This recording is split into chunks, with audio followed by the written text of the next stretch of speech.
Inclusive, um momento aqui, deixa eu fazer uma alternância aqui. Vai desaparecer um pouco a apresentação para vocês? Eu vou colocar de novo. Só um momento. Vocês vão se ver na tela agora.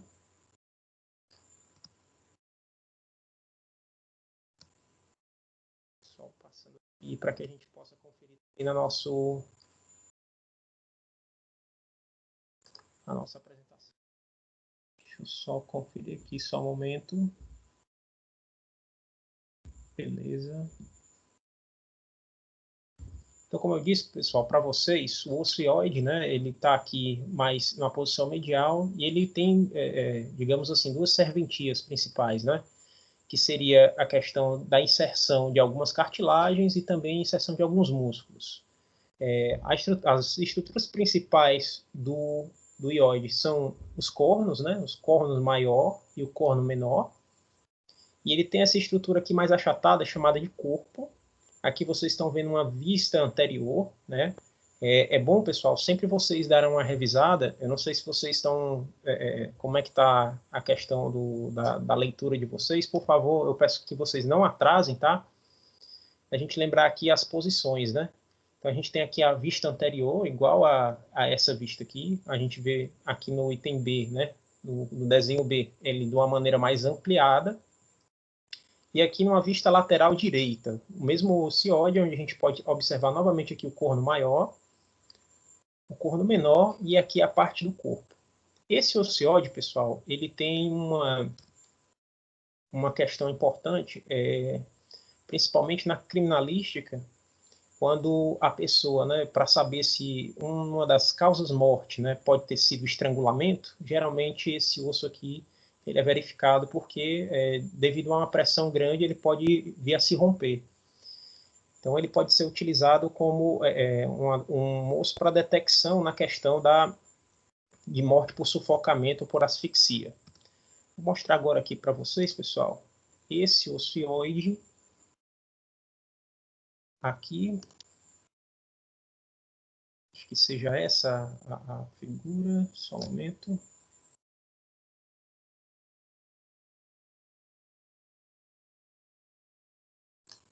É esse, exatamente. Tá dando para ver, pessoal, a figura em 3D? Sim ou não? Por favor, só para eu ter o controle aqui.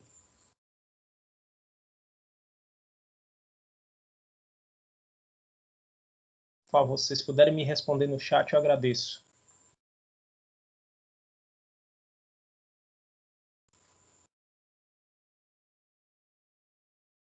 Beleza, tranquilo. Então, que a gente possa ver aqui, pessoal, o ocioide é esse osso que está aqui logo abaixo do crânio, certo? Eu vou dar uma aproximada aqui para vocês. E a gente pode ver aqui claramente a inserção de alguns músculos, né? Nós temos aqui algumas estruturas musculares, né? E principalmente aquelas que são associadas à questão do músculo da língua, né? Então a gente pode ver aqui o próprio músculo, né? Da língua aqui, ó, que ele está se articulando aqui justamente com esse ocioide. Vou até eliminar aqui essas estruturas para que a gente possa ver também um pouco mais claramente. Vou até eliminar aqui também a mandíbula. Então aqui, pessoal, a gente pode ver, né? O ocioide, o corno maior, o corno menor e o corpo aqui do ocioide. Alguma outra perspectiva? Deixa eu ver aqui se eu tenho alguma outra perspectiva. Tinha visto uma outra. Pronto, eu acho que é essa aqui. Pronto, aqui a perspectiva sem os músculos, né? Para a gente poder observar a posição direitinho. Olha aqui a visão dele posterior, aqui olhando por trás. A gente pode ver aqui o ocioide, né? Um pouco à frente. E aqui a vista lateral. Que o ocioide ele fica bem um pouco abaixo aqui do osso da mandíbula. Bom, esse osso aqui, pessoal, ele é um osso único, certo? e ele não faz parte nem do osso do crânio, nem dos ossos que a gente vai ver a partir de agora. Vou voltar aqui para a nossa apresentação. Bom, a partir de agora, a gente vai ver os ossos que compõem a coluna vertebral. Bom, a coluna vertebral ela é extremamente importante para a questão da postura bípede de nós seres humanos. E ele tem aqui, pessoal, uma divisão aqui em 5 partes, que são principalmente, né, que nós chamamos de vértebras, né? E essas vértebras, eles são articuladas entre si e vão dar uma certa mobilidade à questão dos nossos membros superiores, né? Então, a mobilidade, principalmente em todas as direções. E aqui, pessoal, nós temos a seguinte divisão, né? Nós temos as vértebras cervicais, que são as 7 primeiras, certo? Todas essas vértebras, elas vão ser numeradas em algarismo romano. Então, aqui a gente tem de 1 a 7 em algarismo romano. Logo abaixo, né, numa posição inferior, nós temos as vértebras torácicas, aqui no número de 12. Então, começa aqui na primeira vértebra torácica até a 12ª. Logo abaixo, na posição ainda inferior às vértebras torácicas, nós temos as vértebras lombares, que aqui no caso são 5. De novo, aqui de 1 a 5, numerados. Logo abaixo das vértebras lombares, nós temos um osso que é fundido, que é conhecido como sacro. Nós vamos identificar ele direitinho. A gente vai perceber mais à frente que existe uma diferença no osso sacro, uma diferença entre homem e mulher. E logo abaixo um segundo osso fundido também, né? Aqui é o chamado de cox. Esse aqui é um resquício evolutivo, né?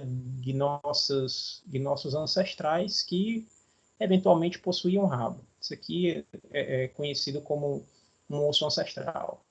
Aqui nós temos a coluna vertebral completa com a vista anterior, né, mostrando as regiões.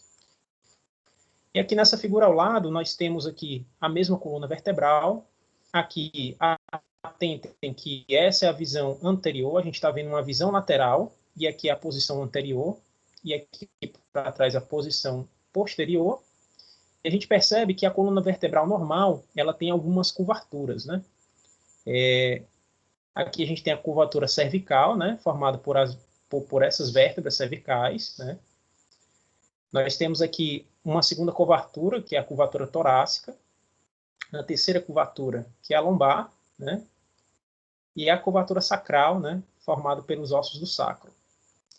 Aqui o cóccix, mais à frente a gente vai ver que o cóccix, apesar de ele já estar curvado na mesma direção do sacro, vai ter uma pequena diferença dependendo também do indivíduo ser do sexo masculino ou feminino. Bom, é importante saber, pessoal, que durante a fase fetal, né, a coluna vertebral ela tem uma curvatura única e ao longo da vida do ser humano, ela vai apresentando essas 4 curvaturas que a gente viu aí anteriormente, né? Então, aos poucos, esses ossos eles vão terminando de calcificar, esses ossos vão terminando de se ajustar. A gente vai ver que existem formações ósseas que elas vão terminar bem, com a pessoa já bem com mais idade. Tem alguns ossos que terminam de se formar já com a pessoa com 40 anos, né, de idade, como a gente vai ver mais para frente. E aqui, pessoal, é importante a gente observar essas curvaturas, porque elas vão ser indicativo de algumas doenças, né, que vocês já devem conhecer, como a escoliose, a lordose.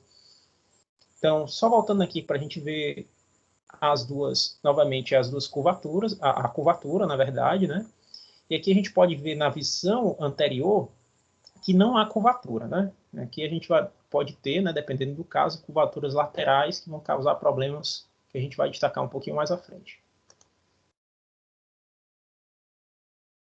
Bom, aqui, pessoal, ao lado nós temos a questão dos discos, né, das vértebras em si, e cada vértebra ela é intercalada com um anel fibroso do disco intervertebral. Qual é a função desse anel fibroso? Principalmente a questão articulatória. Então, todas essas curvaturas aqui, elas, apesar de elas não serem retas, obviamente, elas têm esses anéis fibrosos que eles são ao mesmo tempo elásticos e resistentes para que você possa fazer todas as movimentações que o seu corpo pode fazer. Eventualmente, dependendo da carga que você coloca, você vai ter o disco vertebral comprimido. E essa compressão, ela pode causar algumas alterações. E aqui, para vocês da educação física, vão ter umas condições bastante interessantes. Primeira, quando você vai fazer, por exemplo, você numa academia vai tirar a altura da pessoa, é comum que, se você for tirar a altura da pessoa de manhã e de noite, dê uma pequena diferença de altura, justamente porque somente ao passar do dia, da pessoa simplesmente caminhando, fazendo suas atividades normais, você percebe que aqui o anel fibroso ele fica um pouco mais comprimido. Então, por exemplo, se a pessoa ela malha à noite e você vai fazer lá aquelas medidas antropométricas que são características, né, que vocês devem fazer, se alguém aí trabalha já em academia, quando você vai fazer aquelas medidas, a altura da pessoa com certeza à noite vai ser um pouquinho menor do que a do dia. Você pode até, não sei se alguém trabalha, mas na academia que eu malhava, né, eu já percebi uma diferença em mim de pelo menos 2 centímetros da manhã e da noite, certo? Eu sou meio atrevido assim, eu pegava lá na academia e ia lá me medir. Eu percebi que, de fato, pessoal, dependendo do dia que eu tivesse, um dia mais estressante ainda, ou se eu tivesse carregado algum peso, dá uma diferença de até mais centímetros, pessoal. A pessoa pode achar até estranho, né? Dizer, não, mexe aí de novo, eu tenho 1,70 m, eu tenho 1,60 m, e agora está dando 1,58 m. Como é que pode? Então, uma das respostas para isso, né, além da questão da pessoa eventualmente estar cansada, e ela já vai estar naturalmente mais curvada, vai ser exatamente essa compressão do anel fibroso entre os discos vertebrais, né? Então, pessoas que pegam coisas pesadas o dia inteiro, pessoas já com mais idade, né, que ela já vai ter um certo desgaste aqui desse anel fibroso, ela também vai ter uma diminuição na sua altura por conta dessa pressão passada aqui. A gente até vai ver um pouco mais para frente a questão da hérnia de disco, né, que é um pequeno rompimento que existe na estrutura chamada núcleo pulposo, né, que é uma substância interna, que ela é macia e elástica, né, dependendo do tipo de esforço que você tiver, você pode ter um derramamento, né, geralmente aqui para a parte posterior, que ela vai comprimir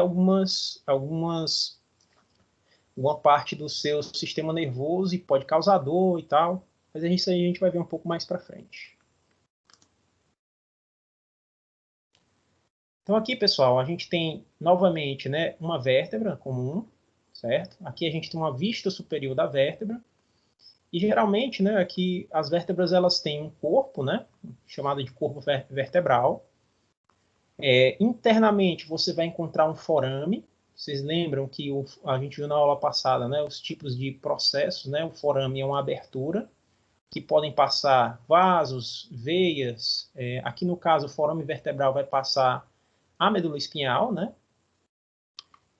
A gente tem aqui algumas superfícies que fazem a questão articular, né? Aqui a gente tem a face articular superior. Algumas vértebras a gente vai ver que possuem uma estrutura posterior chamada de processo espinhoso, que vai ser até motivo de você diferenciar algumas vértebras. E além disso, você vai ter aqui essa parte aqui chamada de arco vertebral, né? Que ela possui uma lâmina onde vão passar aqui algumas artérias e veias, né, e parte também de algumas terminações nervosas. Aqui a gente tem uma visão posterior, né, aqui é o lado posterior, uma visão lateral, né, posterolateral das vértebras, né, onde a gente pode observar aqui a medula espinhal passando através desse forame espinhal, né, numa sequência de vértebras, né. A gente pode ver aqui também um nervo espinhal, né, ladeando aqui o corpo vertebral. E aqui, pessoal, nós temos uma estrutura chamada de fóvea, que seria a estrutura articular entre a coluna vertebral e os ossos, e alguns ossos que nós vamos ver mais para frente. Então, eu trouxe essa figura exatamente para que a gente possa observar quais são as aberrações mais comuns em relação a questão dos desvios que a coluna vertebral pode ter, né? Que nós temos aqui a escoliose, né? Se vocês lembrarem lá daquela figura mais anterior, aqui a coluna vertebral ela tem uma posição mais reta, né? E a escoliose seria aqui uma angulação da coluna vertebral, né? Uma angulação lateral. Isso aqui, pessoal, geralmente se dá de uma maneira congênita, né? E eventualmente pode ser de algum esforço muito mais forte, um acidente. Nós temos os casos de cifose, né? Que seria uma curvatura anormal aqui dessa região. Essa cifose, pessoal, já é mais característico de posicionamento, da pessoa passar muito tempo numa certa posição. E nós temos também a lordose, né, que é aqui numa posição mais inferior, né, onde também eu vou ter um pequeno desvio na questão aqui dessa curvatura.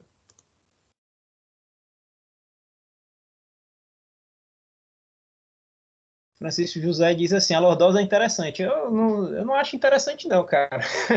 Sinceramente. Brincadeira, tá? Mas é importante, pessoal, a gente perceber na nossa prática, na prática de vocês, no caso, né?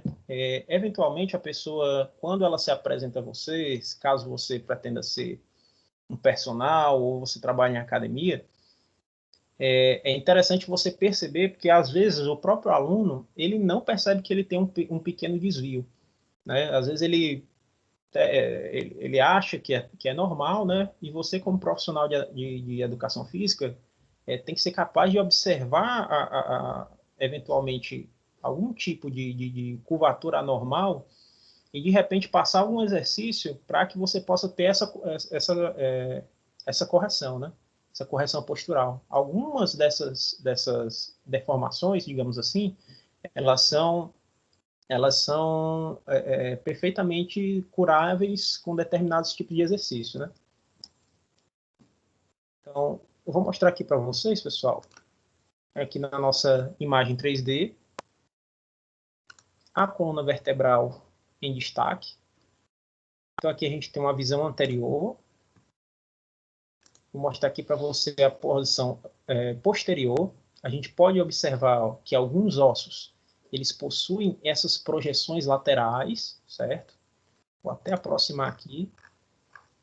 Alguns ossos, eles possuem projeções laterais, alguns não possuem.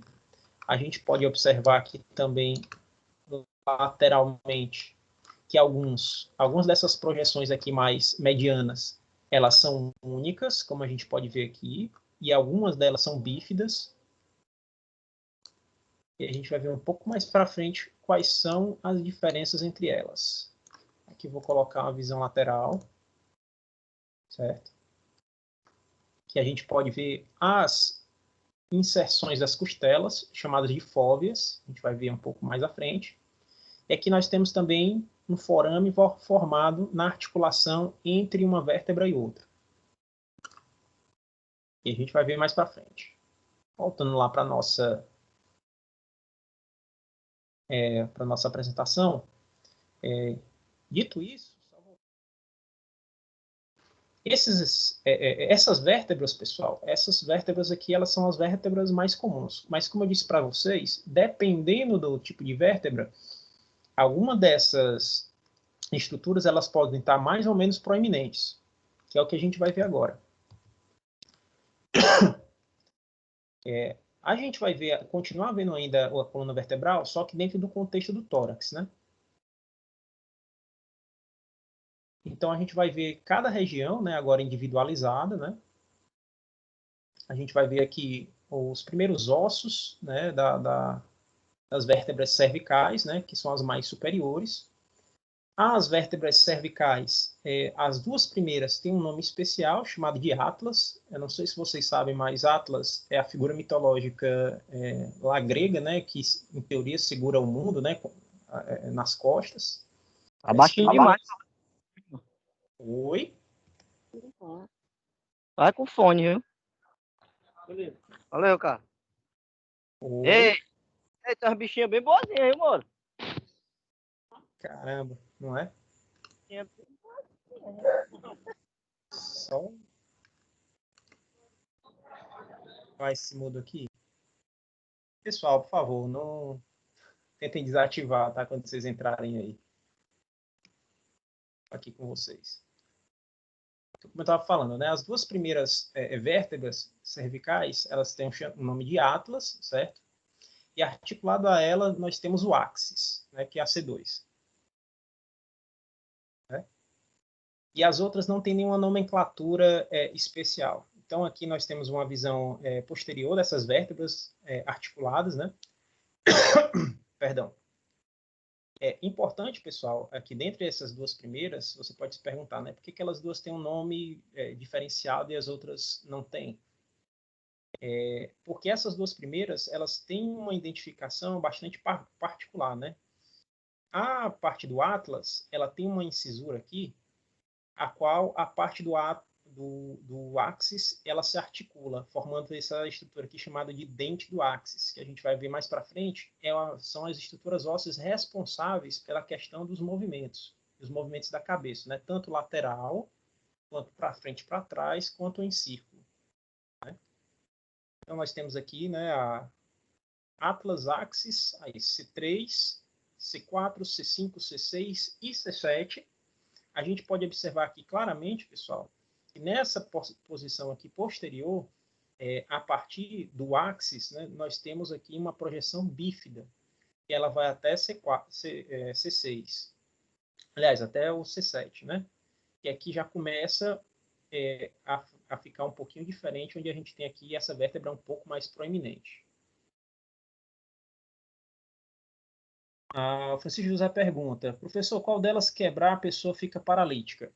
No caso, a paralisia ela não é simplesmente um fenômeno da quebra óssea, né? A pessoa fica paralisada, eventualmente, quando há um dano na questão da medula espinhal. Quando você tem um dano, você pode ter uma pancada forte, você pode ter alguma fratura óssea na questão da coluna vertebral. Todavia, se ela não chegar até ao ponto de romper, né, romper completamente ou parcialmente a questão da medula espinhal, então aí se você não tiver rompimento, beleza. Se você tiver rompimento, aí você vai ter um problema, porque o tecido da medula espinhal ele é muito difícil de ser reconstruído, né, de se auto-reconstruir. Osso não. Osso, se você tiver uma fratura óssea em algum desses ossos aqui, ele com o tempo ele pode ser construído normalmente, porque o osso ele é um tecido, digamos assim, de mais fácil reconstrução. Já o tecido nervoso ele é muito difícil de ser reconstruído, justamente porque ele é muito especializado, né? É um tecido muito especializado. Então, o Anderson não está conseguindo falar no chat. Eu não sei qual é o problema do Anderson, tá, gente? Mas se vocês conseguirem falar com ele de outra forma, ele tem alguma pergunta, tu pode ligar o áudio, cara, se quiser, viu? Para fazer a pergunta. O Francisco José está dizendo isso na cartilagem, né? Não, a cartilagem aqui, pessoal, propriamente dita, ela vai, servir de proteção. Para você chegar lá na questão da medula espinhal, você vai ter que passar pelas cartilagens, né? Só que assim, a cartilagem, ela é macia e resistente ao mesmo tempo. Então, tem que ser uma pancada muito forte, tipo um acidente e tal, para que você possa rompê-la, né? Uma queda muito forte, nem o áudio ele consegue ligar. Cara, faz o seguinte, tenta entrar e sair do programa que às vezes isso resolve, tá? É o que eu estava falando, né, Francisco José? Então, assim, você vai ter... Vou até mostrar mais para frente para vocês. Deixa eu até dar uma adiantada aqui, só para ver... Só para que vocês possam ter uma ideia. Depois eu volto lá para aquele slide. Vou dar uma adiantada legal aqui. Era para estar aqui. Tá aqui, ó. Pronto. A questão da hérnia, né? Por exemplo. A questão da hérnia de disco. Você tem aqui um anel fibroso, né? E aqui você tem um núcleo pulposo, né? Então, quando você tem a questão lá da hérnia, professor Abreu, exatamente. Então, quando você tem a questão, por exemplo, da hérnia de disco, você tem aqui que esse núcleo pulposo, ele vaza, né? Há um vazamento desse tecido. E ele vai comprimir aqui a medula espinhal, que é o que causa dor, né? Então a pessoa diz, eu tô com hérnia de disco. Na verdade, todo mundo tem a hérnia, né? Só que quando a gente fala que o disco está herniado, é que essa estrutura fibrosa que contém essa estrutura aqui chamada de núcleo pulposo, ela é vazada. E essa estrutura aqui, ela causa uma compressão na medula espinhal, que causa aquela dor conhecida da pessoa que tem hernia de disco. Caso, por exemplo, a pessoa sofra uma pancada e haja o rompimento aqui do anel fibroso, aí fica mais fácil de você romper a questão da medula espinhal. Aí, no caso, rompimento, a pessoa fica, de fato, paralisada. Então, é por isso que a pessoa herniada, ela vai sentir aquelas dores horríveis, né? Porque você vai ter um tecido que está comprimido, um material muito sensível, que no caso é a medula espinhal. Exatamente. Por que você sente até na perna? Porque existe uma ligação, né, da medula espinhal com outras terminações nervosas, né? Então a pessoa pode sentir no braço, inclusive, né? A pessoa quando ela está numa crise, ela pode sentir dor no braço, ela pode sentir dor na perna, ela pode sentir dor no músculo posterior da perna, principalmente até no pé a pessoa pode a pessoa sente, né, essa dor. É uma dor insuportável. Quem tem diz que é uma das dores, é como se fosse a dor do parto. Mas está aqui, pessoal. O caso da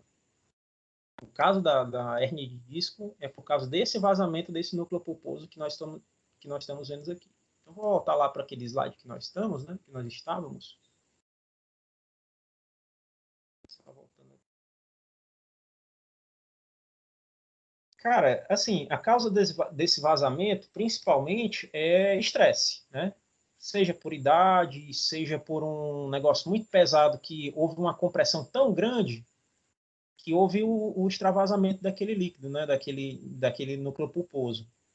Então, seria um estresse, principalmente, e a hernia de disco ela se dá principalmente na região lombar, né? Que é a região, como a gente vai ver mais para frente, é a região que sofre mais pressão dentre elas. A Vanessa diz, né? Minha mãe tem na cervical e reclama horrores. É porque é aquele negócio, né? São dois pontos principais, assim, de articulação que, digamos assim, causa dor. É justamente na cervical, né? Por causa da articulação aqui com outras partes, né? Aqui a gente vai ter próximo os cíngulos, né? A gente vai ter os cíngulos dos membros superiores, né? Que são articulações com membros superiores, e aqui você vai ter a parte, né, na lombar, a parte onde você vai ter a maior carga. Tanto que esses ossos aqui eles são mais calibrosos, eles têm uma consistência óssea maior, né, mais grossa, os discos intervertebrais aqui são maiores. Então, nesses dois locais é onde você geralmente vai sentir mais dor, né? Para a questão da postural, né? A questão postural é muito importante nessa questão. Então, passando aqui. Então, aqui, pessoal, a gente tem a visão superior da C1, né? Que é o Atlas, né? A gente pode observar aqui uma visão superior. Essa parte aqui embaixo é a parte anterior, né? E essa parte aqui é posterior. E é importante dizer, pessoal, que uma das formas de você reconhecer uma vértebra cervical é que geralmente ela possui três forames, né? E é o forame vertebral, né? Por onde vai passar aqui a intumescência da medula espinhal, né? A parte do núcleo intumescente da coluna espinhal fica nessa região, então ela é um pouco mais larga do que as outras vértebras. E aqui, pessoal, também a gente vai observar, ó, o que nós chamamos de forame transverso, que a partir desses forames aqui é que passam algumas veias, artérias e também algumas partes nervosas que são importantes aqui nessa articulação aqui. Aqui eu vou ter a face superior, articular superior, né? E a massa lateral. Essa parte aqui é a parte articulatória com o osso do crânio, com o osso occipital. Nós temos aqui a superfície articular para o dente do áxis, né, onde você vai formar essa estrutura aqui que a gente viu, né, na figura anterior, né, aqui onde o dente do áxis vai se articular com a questão do atlas. E é justamente essa parte aqui, pessoal, eu coloquei aqui no ponto errado. Ah, não, é essa parte aqui mesmo. Essa face articular superior aqui, pessoal, que se articula com o osso occipital lá do crânio, ele é responsável pelo movimento de anuência. Qual é esse movimento de anuência? É aquele movimento do sim, né? Esse movimento para frente e para trás que você faz com a cabeça, chamado de movimento de anuência. Então, caso você, por exemplo, tenha algum problema dessa natureza, se for de natureza articular óssea, né, você já pode desconfiar que você vai ter um problema nesse osso aqui do Atlas. Então, outras partes aqui do osso do Atlas, o sulco para a artéria vertebral, né, e o primeiro nervo cervical, que passam por essa parte aqui, certo? E aqui, pessoal, nós temos a vista superior de uma vértebra cervical típica, né? Então, aqui eu tenho a primeira, né, o Atlas, e notem que, como essa aqui é mais abaixo, né, mais inferior, note que você vai tendo o forame vertebral mais estreitado. Aqui, pessoal, essas partes aqui que vocês estão vendo um pouco cinzas, geralmente nas figuras elas se mostram como se fosse a parte articular entre uma vértebra e outra, certo? Sempre quando aparecer assim, ó, face articular, a articulação entre um osso e outro. Então, eles vão se sobrepor, né? Daqui a pouco eu até vou mostrar para vocês a figura, né, da sobreposição, que a gente pode ver isso aqui bem comum. É importante também mostrar, pessoal, que aqui, ó, próximo aqui ao arco posterior do Atlas, você não vai ter esse processo aqui bem estendido, né, que é chamado de processo espinhoso bífido, que é uma diferença dessa cervical aqui das outras cervicais. E a gente pode observar aqui também que as outras cervicais já possuem o que nós chamamos de corpo vertebral, enquanto o que nós teríamos aqui de corpo vertebral é praticamente nada. Então, basicamente, pessoal, a diferença entre os dois primeiros ossos, principalmente o Atlas e as outras cervicais, são essas. Aqui o volume do forame é maior, você vai ter esse composto aqui, esse processo bífido aqui desenvolvido. Aqui você não vai ter, mas observem que também eles têm em comum, né, esses outros forames chamados de forames transversais. Aqui, pessoal, nós temos a vista superior da C2, né, do axis. Aqui a gente tem já exatamente, né, aquele dente que vai se articular com o osso do Atlas. Aqui nós temos a visão superior e aqui uma visão lateral da C2, certo? Aqui a gente pode observar a face articulatória, né, entre a C1 e a C2. Aqui a gente pode, eu vou ir e voltar na figura só para a gente ter uma noção. Como a gente pode ver aqui, né, o forame vertebral do Atlas, ele é bastante grande, e já vai havendo uma diminuição aqui na C2, né, no axis. A gente pode observar já o início do processo espinhoso, lembrando que lá no Atlas você não tem o processo espinhoso desenvolvido, então a partir do axis você já vai ter o desenvolvimento do processo espinhoso, certo? Você vai ter aqui o processo articular inferior, né, que vai estar a articulação da próxima vértebra cervical. Aqui nós temos o processo transverso, né, o processo espinhoso aqui na visão superior e ele está aqui na visão lateral. E aqui, pessoal, uma parte interessante e importante não sei se vocês já ouviram falar que um dos grandes problemas da questão da batida de dois veículos numa posição traseira é a chamada lesão por mecanismo de chicote. Não sei se você já ouviu falar sobre isso. Atualmente, a legislação brasileira ela exige que os carros, né, todos os veículos automotores, eles tenham um encosto de cabeça. Né? Antigamente, nos bancos de trás, principalmente, o encosto de cabeça ele não era exigido. Eu lembro até que o meu avô tinha um Corcel bem antigo e ele não tinha encosto de cabeça. Por que essa ferramenta foi adicionada nos carros? E hoje, inclusive, é uma questão de obrigação por legislação, justamente por causa desse mecanismo aqui de chicote, né?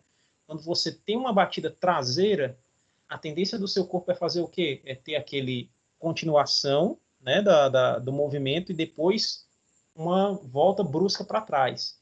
Isso, pessoal, pode causar um rompimento dessa superfície aqui, né, desse dedo aqui, do axis. E geralmente, pessoal, batidas traseiras eram muito mais danosas para a pessoa, causava muito mais questão de rompimento da medula espinhal, as batidas traseiras, do que a dianteira, justamente por causa desse mecanismo de chicote, dessa batida por trás de um automóvel por outro. Por isso que hoje você tem a questão do encosto de cabeça. Outras questões importantes aqui, a gente tem a superfície articular, né, aqui com o atlas, a face articular superior, que nós vemos aqui, o forame transversário, né, perdão, o corpo vertebral, já que começa a ser desenvolvido. A partir daqui, todas as outras vértebras têm o corpo vertebral. E aqui nós temos a face articular inferior. Então, aqui nós temos a C2. E as outras vértebras, né, cervicais, elas são muito similares à questão da C2. A partir daí você vai ter, voltando aqui, a partir daqui você vai ter esse processo espinhoso na maioria, né, dos outros ossos. E aqui a gente já passa para a segunda parte, né? Aqui para os... Só um momento, pessoal. Só um momentinho. Um momento.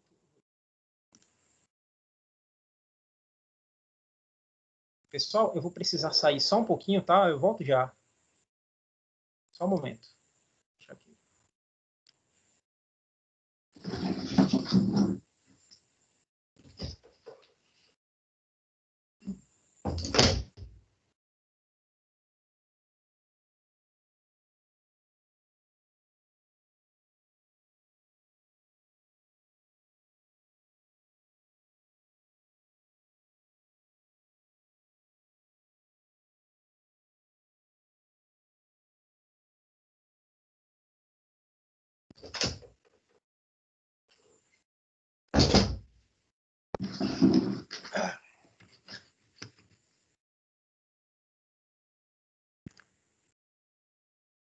Desculpa, pessoal. Problemas de home office, né? Eu tive que abrir aqui a porta.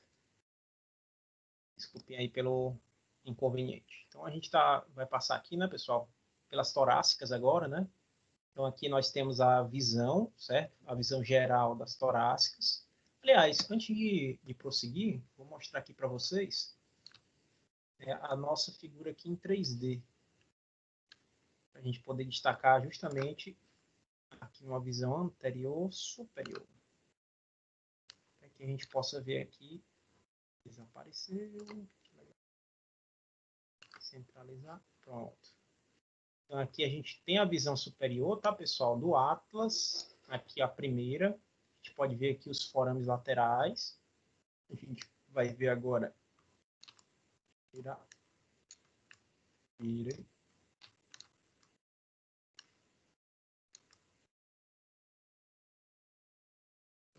Está complicado.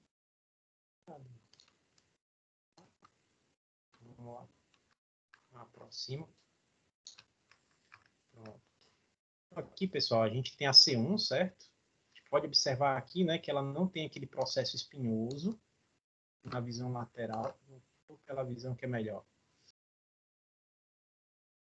Ah, desapareceu. Que legal. Pronto. Visão lateral.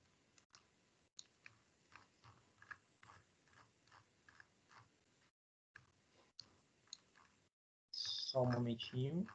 Então, temos aqui a C1, né? A C1, visão anterior, aqui posterior, ela não tem um processo espinhoso, e a partir daqui nós temos a C2, a C3, C4, C5, né? C6, C7. Você pode perceber, pessoal, aqui claramente que o processo espinhoso ele vai crescendo, né? O processo espinhoso, pessoal, ele serve de uma certa proteção na parte posterior da coluna, essa aqui, pessoal, nessa posição, ela tem o processo espinhoso bífido. Note que até aqui, ó, a C5, esse processo bífido, ele é presente. A partir da C6 e na C7, o processo espinhoso aqui, ele é simples. Vamos voltar lá para a nossa apresentação. Então, aqui agora, pessoal, nós temos as vértebras torácicas, né? O que é que tem aqui de importante de a gente perceber? Aqui, pessoal, a gente tem eliminado os discos vertebrais e a gente já pode perceber aqui algumas questões importantes. A partir aqui das torácicas, que são no número de 12, a gente vai observar uma estrutura chamada de fóvea. O que seriam essas fóveas? São estruturas que são de articulação com as costelas. E elas vão ser exclusivas, certo, das torácicas. Ou seja, você não vai ter articulação da costela aqui, na cervical e na lombar. Você só vai encontrar nas torácicas. E o que é que vai fazer com que eu identifique uma vértebra torácica? Justamente essas fóveas. Essas fóveas, certo? Elas vão ser aqui na T1, vai ser única, onde você vai ter a primeira costela articulada. E a partir da segunda, pessoal, você vai ter um encontro de fóveas, que nós chamamos de hemifóvea. Seria mais ou menos o seguinte, o encontro de duas fóveas, elas vão servir para articular apenas uma costela. Aí aqui eu vou mostrar para vocês, já numa outra perspectiva, aqui já nos ossos com as costelas. Aqui eu vou botar a visão lateral. Vou eliminar aqui alguns ossos, para que a gente possa observar essa questão da fóvea e da hemifóvea. Vou aqui aproximar, vou retirar aqui a clavícula. E a gente vai observar. Aqui nós temos, pessoal, ó, a primeira vértebra torácica, certo? Notem que acima dela você não tem nenhuma articulação aqui com as costelas. Então, primeira torácica, você vai ter articulação com a primeira costela. Então, essa costela aqui, ó, que é a primeira, eu vou retirar. Esse espaço aqui, ó, articular, nós chamamos de fóvea, certo? Então, esse espaço articular aqui, nós chamamos de fóvea. Observe, pessoal, que apenas a primeira costela, ela tem uma fóvea, certo? E está aqui na T1. Então, aqui nós chamamos de fóvea. O que é que nós chamamos de hemifóvea? Percebam que aqui, vou dar uma aproximada mais ainda, que essa parte articular entre a segunda costela e a T2, a T1 e a T2, você observa que essa segunda costela, ela se articula em conjunto com essas duas vértebras. Então, há uma articulação na vértebra T1 e T2 que vai se unir à segunda costela. Então, como eu tenho aqui um compartilhamento dessas fóveas, eu chamo essa estrutura aqui coletivamente de hemifóvea. Dá para observar, pessoal, isso aí? Sim ou não? Vou até eliminar aqui. Vou eliminar aqui e dar uma girada. Então, a gente pode observar aqui, ó, pessoal, exatamente a questão da hemifóvea. Se eu retirar aqui a terceira, ó, a terceira costela, você vai observar outra hemifóvea. Então, isso aqui vai se repetindo, certo? Vou retirando aqui as costelas, para que vocês possam ver, certo? Lembrando que são 12 o número das vértebras torácicas, e também são 12 as costelas, né? Então, estou retirando aqui a nona, agora aqui a 10ª. E a partir daqui, pessoal, ó, eu estou aqui na T10, certo? Até aqui eu tenho hemifóveas. A partir da T11, eu vou ter aqui uma costela, a qual ela não vai se articular mais para frente com o osso aqui da frente do nosso tórax, chamado de... Perdão. A gente vai ver aqui, né, pessoal? Essa 11ª aqui não vai se articular com o osso externo. Deixa eu só dar uma... Pronto. Aqui. esse osso aqui é o osso externo, certo? É o osso aqui da frente, na parte anterior do nosso corpo. E você vai ter aqui uma série de dois ossos, né, duas costelas, que elas não vão se juntar com esse osso externo, né? Digamos assim, que são flutuantes. E aqui eu vou ter, sim, uma estrutura de fóvea, ou seja, apenas uma costela não fazendo uma articulação com duas. Pessoal, dá para observar aqui a hemifóvea e a fóvea. Só de novo, fóvea é quando você tem uma costela para apenas uma articulação. Hemifóvea, quando você tem duas, duas vértebras para uma articulação. Beleza? Acho que deu para observar direitinho. Então, vamos continuar aqui. Aqui, pessoal, continuando, né, aqui a T1, certo? A T1 ela tem aqui um processo espinhoso mais proeminente, né? Aqui a T2 você observa que vai ficando cada vez mais encurtado, né? O processo espinhoso, certo? Aqui eu tenho os processos articulares, né? Superior e inferior. Eu quero que vocês observem aqui, pessoal. Ó.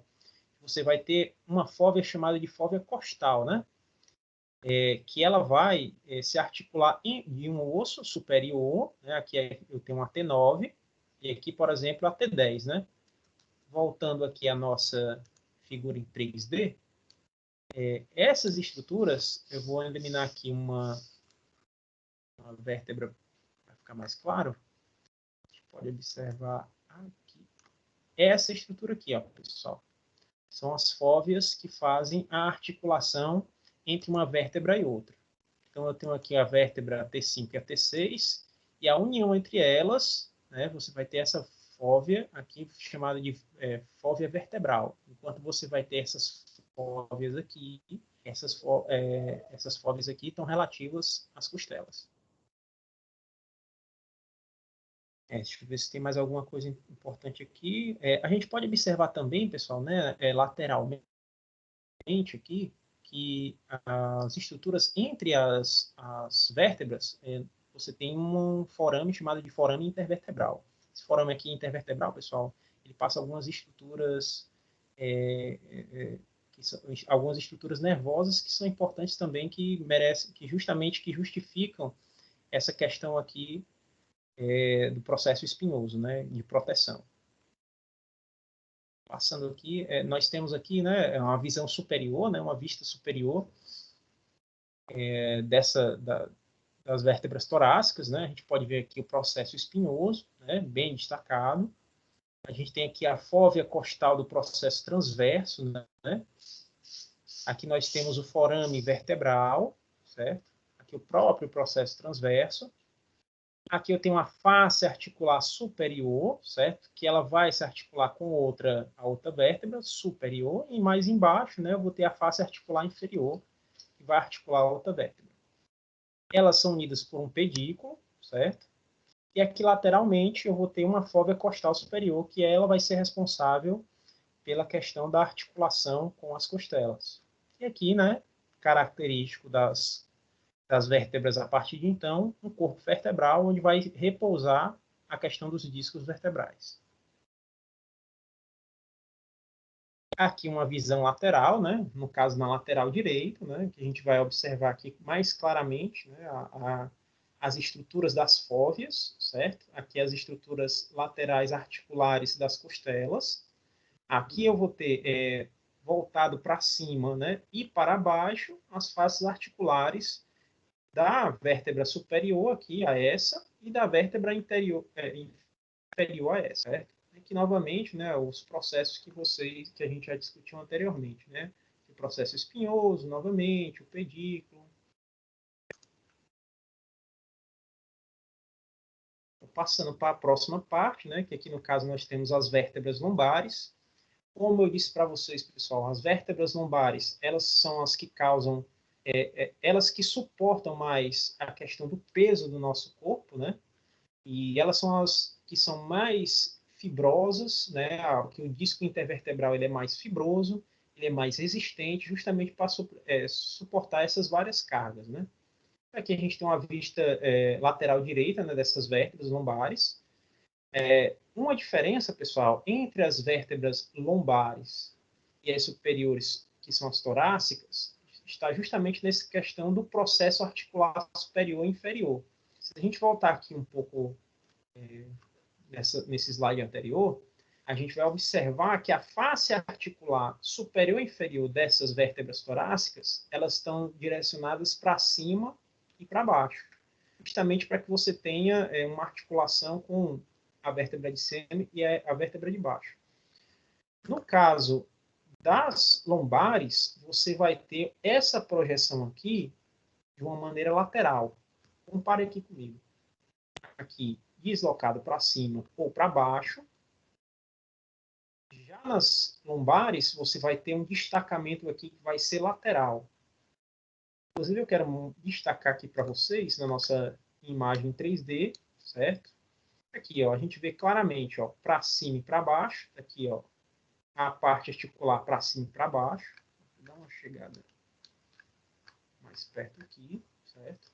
Aqui eu tenho uma T8 a T9. Veja, ó, uma face está voltada para baixo e essa face está voltada para cima. Quando nós chegamos, vou eliminar aqui.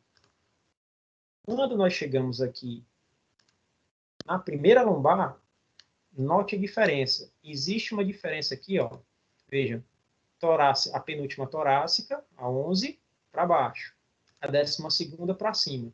Na próxima articulação, você já vai ter, ó, processo acontecendo lateral. A articulação ela vai ser lateral. Isso aqui, pessoal, garante maior força de tração para esses ossos. De maneira que eles podem, assim, aguentar mais cargas. Dá para ver, pessoal, essa diferença entre a articulação, entre a lombar e a torácica? Dá para ver direitinho? Dá para observar? Por favor, responda no chat. Tem sim, tem uma diferença. Se você notar, ela é discreta em relação ao corpo vertebral, né? Mas você pode observar que ela já vai tendo um tamanho já um pouco mais grande, né? Mais volumoso, digamos assim. Você percebe, inclusive também, ó, você vai ter aqui nessas articulações, ó, você vai ter aqui um pouco esses processos espinhosos aqui, ele já vai ser um pouco menor, justamente porque você já vai ter esse reforço estrutural aqui lateral. Voltando lá para a nossa apresentação, né? Aqui um detalhe importante é que os processos articulares superiores, né, como eu falei para vocês, eles se dirigem medialmente e não superiormente, né? Medial quer dizer assim, mais lateralmente, né? Em relação aos outros.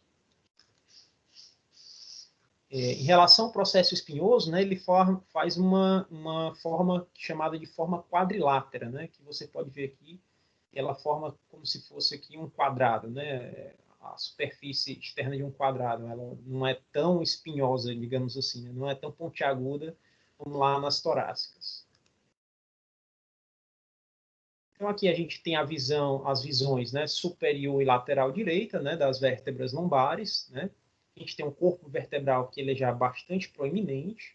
Observamos aqui também, né, o forame vertebral, o processo transverso, uma parte aqui chamada de lâmina, onde vai passar alguma parte nervosa, né, processo espinhoso, processo articular, e aqui eu tenho uma visão, né, lateral, parte anterior, onde a gente observa.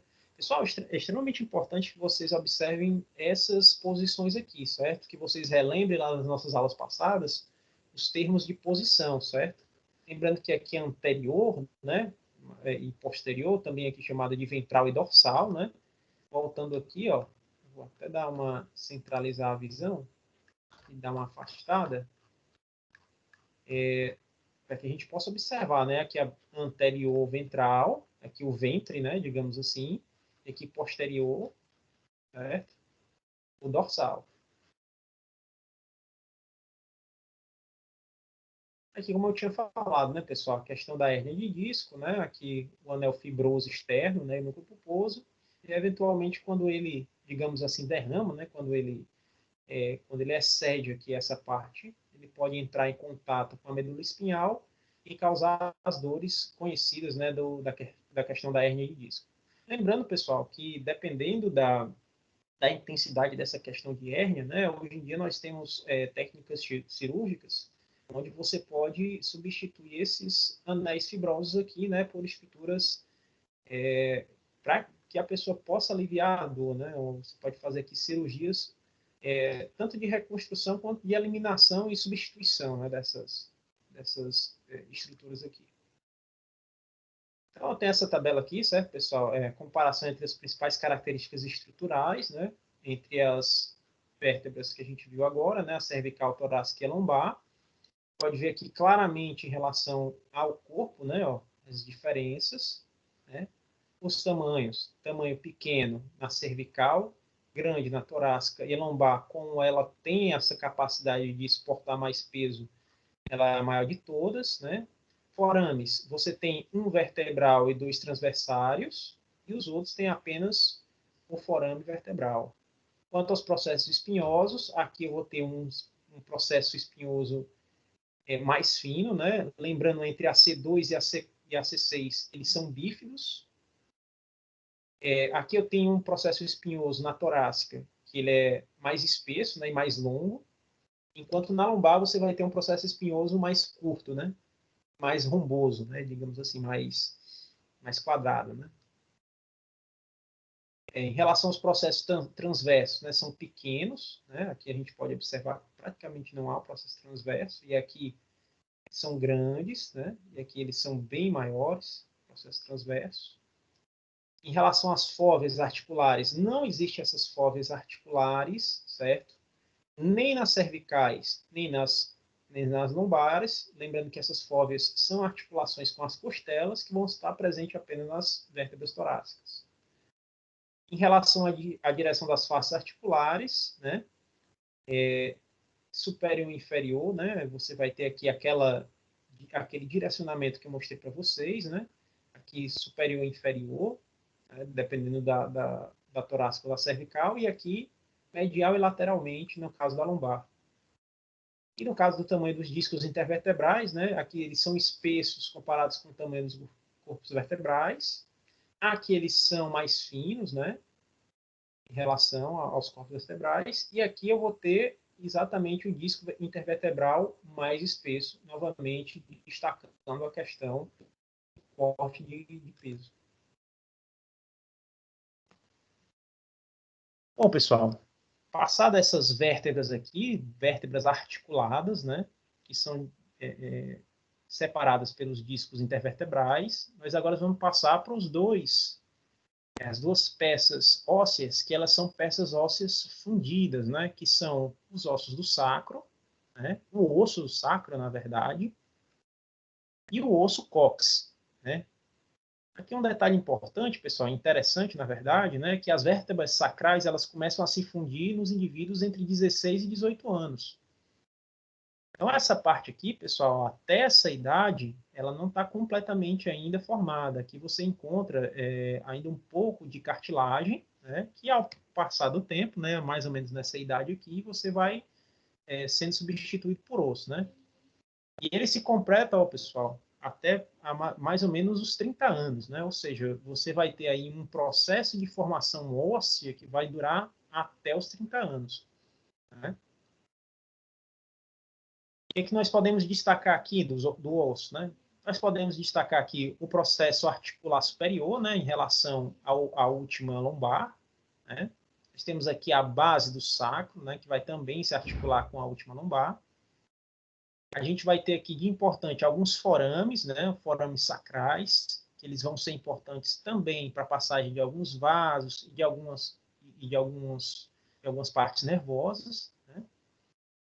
Nós temos aqui algumas linhas transversas que vão justamente aparecer logo após a fusão dos ossos, né? A gente tem aqui, só para uma questão de divisão, né? S1, S2, S3, S4 e S5, né? Mas aqui, de fato, você vai ter uma peça única, né? Aqui a visão anterior, né? E aqui nós temos na visão posterior, né? A gente pode ter aqui até mais ou menos aqui na terceira sacral, o que nós chamamos de hiato sacral, certo? Esse hiato sacral aqui, ele é particularmente importante para algumas técnicas perdão, algumas técnicas esqueci o nome agora. Como é que a gente fala, gente? Esqueci agora o nome da técnica. Você quer, não é imunizar, meu Deus do céu, quando foge a palavra é um negócio assim horrível. Você quer esterilizar, não, não tá vindo, pessoal, a palavra. Que coisa, não? Enfim, quando você quer fazer que a pessoa não sinta dor, esqueci, me ajudem aí, por favor. Esqueci a palavra. Acontece, gente, tá? Acontece nas melhores famílias. Enfim. Então aqui é como se fosse uma fenda, né, que passa por todo o orto sacral, né? Nós temos aqui o destaque de uma estrutura de crista, né, que seria o processo espinhoso, né, já que aqui em outros animais, inclusive essa parte aqui é articulada, né? E finalmente, pessoal, aqui a gente tem o osso do cóccix, né? O osso do cóccix também tem aqui umas divisões, né? Ele é um osso único, mas a gente vê uma divisão clara. Não, Gladys, não é neutralizado. Aqui para domingo eu lembro. Quando eu estiver tomando banho, aí eu vou dizer, ah, meu Deus, era essa palavra, esquece. Deixa para lá. Então aqui a gente vai ter, ó, 1, 2, 3, 4. Anestesiar, obrigado, Marcela. Você merece 10 pontos. Basta tirar 10 na prova que você vai merecer 10 pontos na prova. Obrigado. Anestesiar, justamente, né? Aqui é um ponto de anestesia. Obrigado. E aí? Então, pessoal, continuando, né? Olha aí o que tem aqui, gente. Meu Deus do céu, eu botei para me lembrar, ainda botei a seta errada, tá vendo? Ó, anestesia caudal, olha aí. O professor de vocês hoje, né, se encontra em estado não tão legal. Mas vamos continuar, pessoal. Aqui é importante, pessoal, uma diferença entre os ossos sacro masculino e feminino, né? Aqui está escrito até feminino, né? Você vê aqui, eu só peguei a imagem da internet, certo? Não me responsabilizo sobre ela, mas ele traz uma informação importante, pessoal. O osso sacro na mulher, proporcionalmente, óbvio, se você vai ter uma pessoa maior ou menor, você vai ter uma diferença de tamanho. Mas proporcionalmente, o osso sacro da mulher, note que ele lateralmente, né, nas laterais, ele é um pouco mais aberto, justamente para a questão reprodutiva, né? E o osso do cóccix, ele é direcionado para baixo. Enquanto o sacro masculino é um pouco mais estreito, e o osso do cóccix, ele é mais voltado aqui anteriormente, né, como se fizesse um pequeno J.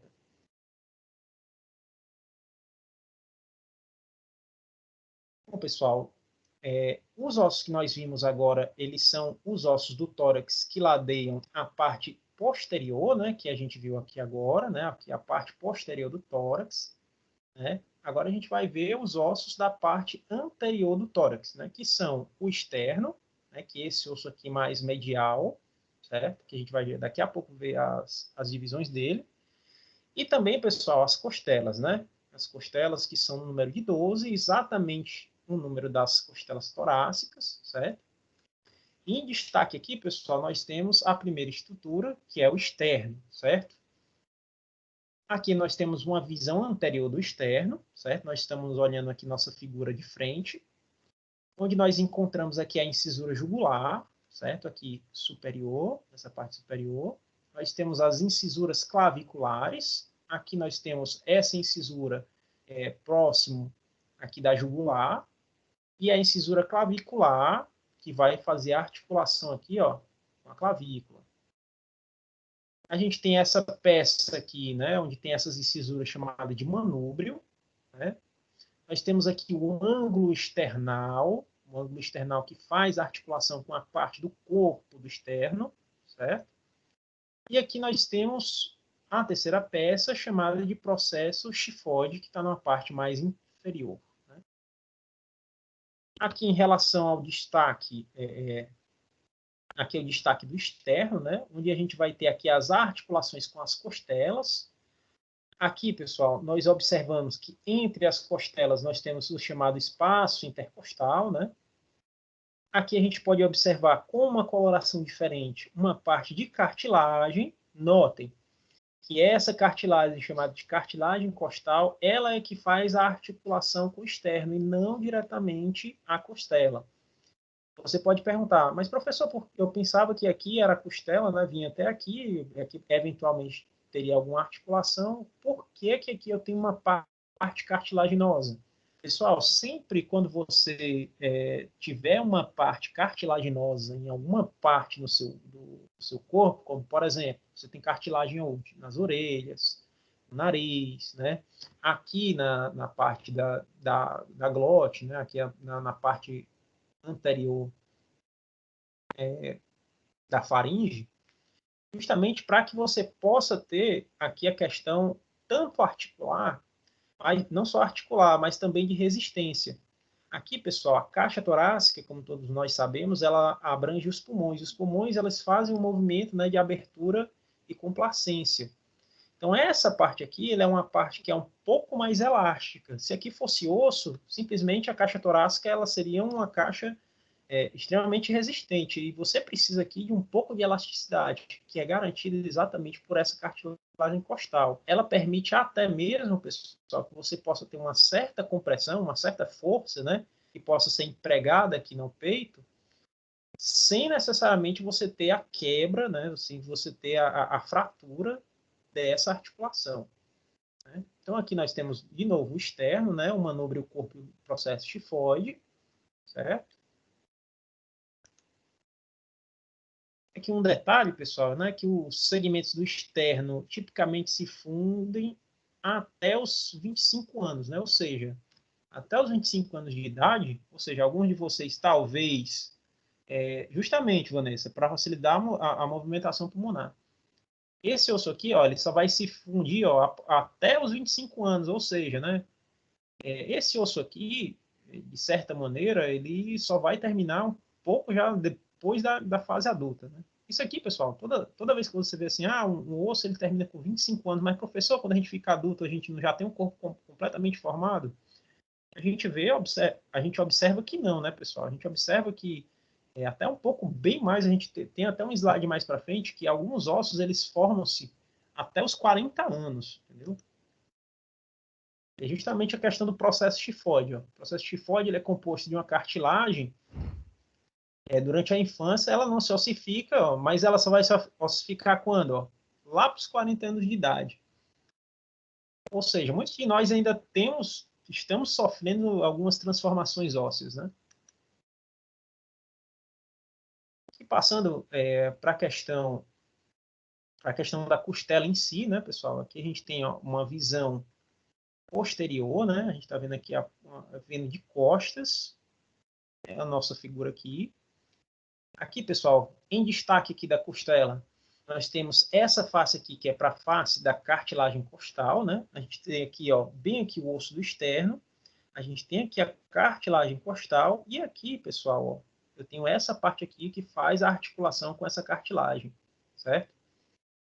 Aqui eu tenho o chamado corpo da costela, que é uma parte mais fina, né? A gente tem aqui um sulco chamado de sulco costal. A gente tem uma parte angulosa que faz a volta, chamado de ângulo costal. E aqui, pessoal, nós temos a face articular, que ela que vai se articular aqui, né? A vértebra. Aliás, a cabeça, né? A cabeça que vai se articular com a vértebra, numa parte superior e inferior. Inclusive, eu quero mostrar aqui para vocês lá na nosso modelo em 3D, né? Vou dar uma rotacionada aqui, eliminar aqui essa escápula, para que a gente possa observar exatamente isso que a gente está vendo agora. Vou estar com uma visão anterior, né? Então aqui de novo o externo, né? Aqui a gente pode ver o manúbrio, o externo. Deixa eu voltar aqui todas as estruturas. De novo aqui a estrutura do externo, né? Manúbrio, o corpo e processo tifoide. Aqui a cartilagem, aqui o corpo, né? E vendo aqui numa visão posterior, a Vanessa pergunta, professor, isso atrapalha nas massagens cardíacas em relação ao processo tifoide? Inclusive, ô Vanessa, bem lembrado, tem gente que consegue, inclusive, fazer a quebra dessa cartilagem, né? Porque ela só vai se ossificar aos 40 anos, na hora de uma massagem cardíaca, né? É bom você observar bem direitinho o corpo da pessoa que eventualmente você possa fazer a massagem cardíaca, porque esse processo tifoide ele é bastante sensível, né? É passível de quebra, de fratura, de fato. Inclusive inclusive teve um colega meu que ele teve uma massagem, ele sofreu, né, um ataque cardíaco e ele teve que ter alguém fez nele, né? Inclusive houve uma perfuração no fígado dele. Eu lembro bem que ele passou uns dias internado, justamente porque nessa massagem cardíaca a pessoa acabou quebrando e perfurou o fígado dele. Depois teve que fazer uma cirurgia. Inclusive, pessoal, antes que eu me esqueça, nesse osso do externo aqui, ele é feito as incisuras, caso você queira fazer uma operação no coração, por exemplo, né, ou no pulmão, esse externo aqui que ele é partido em dois, né, aqui medialmente, exatamente, frágil a compressões, para que você possa ter acesso às estruturas aqui, né, do coração, dos pulmões. Aí depois você pode suturar ele para que você possa ter de novo a volta, né? Então, como eu ia mostrar aqui para vocês, pessoal, anteriormente, vou eliminar aqui essa costela para que a gente possa ver as estruturas articulares, né, aqui das costelas. Vou voltar aqui. Percebam aqui, pessoal, ó, vou fazer aqui um jogo. Aqui a parte da cabeça, ó, tem essa parte articular, essas faces articulares superior e inferior, que a gente pode observar aqui nessa figura. Vou até eliminar essa também para ficar mais fácil. Então aqui eu tenho a parte da cabeça, ó, que ela faz essa junção entre as vértebras, e essa parte lateral aqui, ó, pessoal, chamada de tubérculo, que ela também faz essa ponte. Notem, pessoal, que as costelas, na verdade, elas fazem duas ligações, né, com as vértebras. Essa ligação aqui, ó, vou botar aqui numa visão anterior e vou eliminar aqui, vou botar a seleção, para ficar mais fácil. Então, nessa visão aqui anterior, a gente observa aqui a primeira ligação com a vértebra. Vou rotacionar aqui. E aqui uma segunda ligação. Então, aqui uma primeira ligação com as fóveas, né? Observem que essa parte aqui, ó, da cabeça se liga às fóveas, né? Que é aquelas articulações entre, aqui no caso uma hemifóvea, né? Entre as vértebras. E aqui lateralmente, ó, você tem a ligação dessa parte aqui do tubérculo também com a vértebra.